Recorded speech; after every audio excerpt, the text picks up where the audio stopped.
এবং সমস্ত বেনিফিশিয়ারি ডিবিটির মাধ্যমে, যেটা নরেন্দ্র মোদীজির নেতৃত্বে দেশের সরকার করেছে, ডাইরেক্ট বেনিফিট ট্রান্সফারের মাধ্যমে হবে এবং সবটাই স্বচ্ছতার সঙ্গে হবে। তাহলে আপনারা দেখতেই পেলেন, মুখ্যমন্ত্রীর ঘোষণা অনুযায়ী সকল প্রকল্প চালু থাকবে। এবং আরেকটা জিনিস দেখলেন, মুখ্যমন্ত্রী বলেছেন সবাইকে ডিবিটি লিঙ্কটা করতে, অর্থাৎ যাতে আপনার আধার কার্ডের নম্বরে টাকা পাঠালে টাকাটা আপনার যে কোনো একটা ব্যাঙ্ক অ্যাকাউন্টে ঢুকে, সেইটা করার জন্য, যাতে এখানে কোনো আপনাদের ব্যাঙ্ক অ্যাকাউন্ট না দিতে হয়, সরাসরি আপনাদের আধার কার্ডের মাধ্যমে টাকাটা চলে আসে, যেমনটা সকল কেন্দ্র সরকারি স্কিমগুলোতে হয়, সেটা স্কলারশিপ হোক কিংবা পিএম কিষাণ হোক। তো তাই আমি আপনাদের বলবো, আপনারা যে স্কিমটা পেতেন বা পাবেন পরবর্তীকালে গিয়ে, তো এখন বর্তমানে আপনারা ডিবিটি লিঙ্কটা করে রাখুন। এখন বর্তমানে ডিবিটি লিঙ্কটা খুবই গুরুত্বপূর্ণ। আমি দেখিয়ে রেখেছি আপনারা কি করে ডিবিটি লিঙ্কটা করবেন। আপনারা আপনাদের মোবাইলে গুগলটা খুলে নেবেন এবং গুগলে এসে সার্চ করবেন NPCI। দিলে প্রথম যে সাইটটা আসবে ওখানটায় ক্লিক করবেন। দিলে আপনাদের কাছে এমনটা ইন্টারফেস চলে আসবে। দিলে আপনারা এখানে লেফট সাইডে 3 ডটে ক্লিক করবেন এবং 2 নম্বরে থাকা কাস্টমারে ক্লিক করবেন। তারপর একটু স্ক্রল করে ভারত আধার সিডিং এনেবল এখানে ক্লিক করবেন।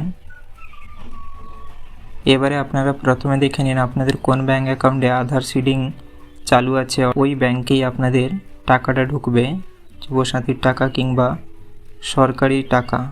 তো আপনারা আধার ম্যাপ স্ট্যাটাসে ক্লিক করবেন। দিলে আপনাদের সামনে এমনটা ইন্টারফেস চলে আসবে।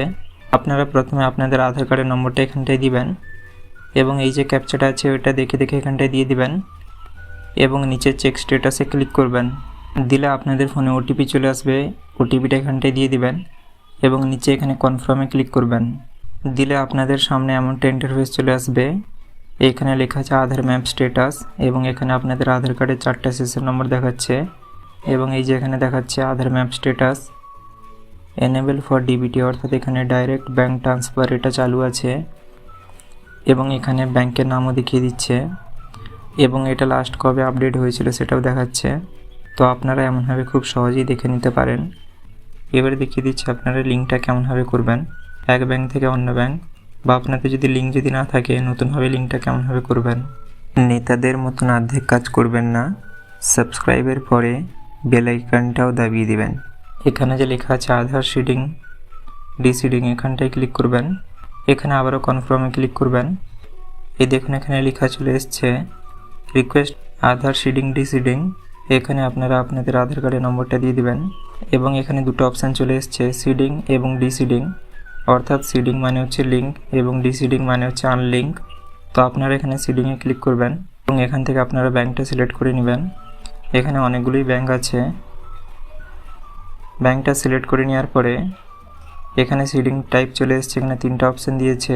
প্রথমে আছে ফ্রেশ সিডিং, অর্থাৎ আপনার কোথাও কোনো সিডিং করা নেই, আপনি নতুনভাবে সিডিংটা করছেন।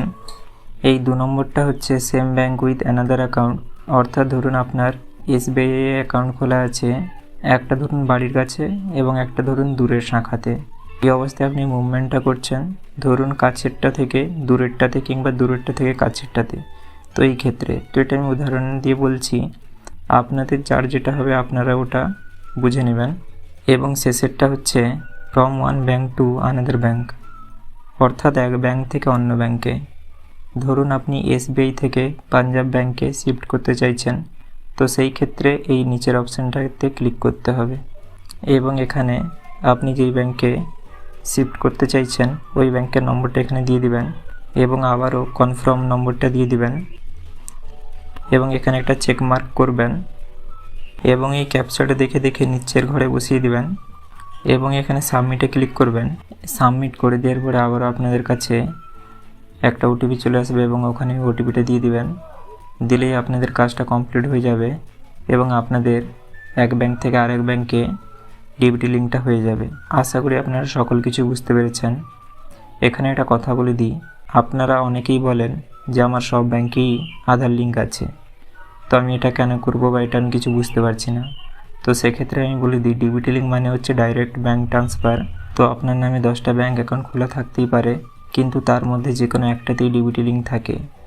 আশা করি আপনারা বুঝতে পারছেন, যাতে আপনার আধার কার্ডের মাধ্যমে টাকা পাঠালে যে কোনো একটা ব্যাঙ্কেতেই টাকাটা ঢোকে, তাই জন্য এই সিস্টেমটা করা থাকে। এমনভাবে আপনারা বাড়িতে বসে খুব সহজেই করতে পারেন। আর আপনাদের করতে গিয়ে কোথাও যদি কিছু অসুবিধা হয়ে থাকে সেটা কমেন্টে জানাতে ভুলবেন না। পুরো ভিডিওটা দেখার জন্য আপনাদের অনেক অনেক ধন্যবাদ। ভিডিওটা যদি আপনাদের একটু ভালো লেগে থাকে তাহলে লাইক এবং সাবস্ক্রাইব করতে ভুলবেন না। দেখুন, আপনারা যে ছোট ছোট ভিডিও দেখে থাকেন এগুলো বানাতে অনেকটা করে সময় যায়, তাই আপনাদের ভিডিওগুলো যদি একটু ভালো লেগে থাকে তাহলে লাইক ও সাবস্ক্রাইব করতে ভুলবেন না।